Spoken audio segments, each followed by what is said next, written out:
হাদিস বর্ণনাকারী হযরতে আবু সাঈদ খুদরি রাদিয়াল্লাহু তাআলা আনহু তিনি বলছেন, নবীজি সাল্লাল্লাহু আলাইহি ওয়াসাল্লাম বলেছেন, ইয়্যাকুম ওয়াজুলুসা বিতুরুকাত, তোমরা রাস্তার উপর বসা থেকে নিজেকে বাঁচিয়ে রাখো।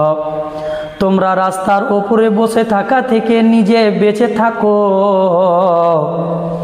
সাহাবারা জিজ্ঞাসা করলেন, ইয়া রাসূলুল্লাহ, মা লানা মিন মাজালিসিনা বুদ্দুন, ওগো দয়ার নবী,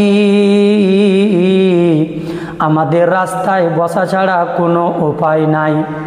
আমরা রাস্তাতে বসি এই কারণে, রাস্তাতে বসলে না তাহাদ্দাসু ফিহা, আমরা সেখানে বসে আমরা গল্পগুলোজ করি, আমরা একে অপরের সঙ্গে কথাবার্তা বলি, আর যা আমাদের সমস্যা হয় সেগুলাকে আমরা সমাধান করি।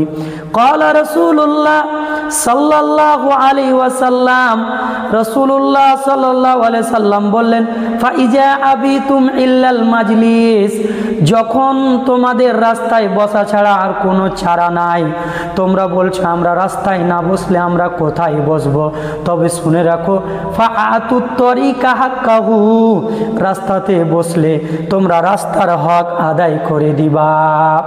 ক্বালু আমা হাক্কুত তরিক ইয়া রাসূলুল্লাহ, ওগো নবী রাস্তার হক আবার কি?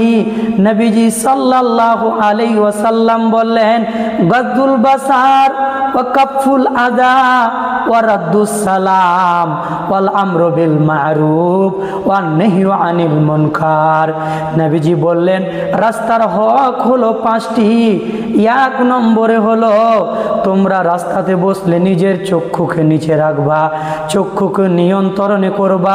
দ্বিতীয় নম্বর হলো তোমরা রাস্তাতে বসার কারণে যেন কারোর কোনো কষ্ট না হয়।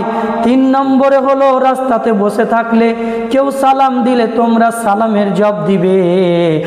আর 4 নম্বরে হলো ভালো কাজের আদেশ করবে। আর 5 নম্বরে হলো মন্দ কাজ থেকে মানুষকে বাধা দিবে। এই 5টি হলো রাস্তার হক।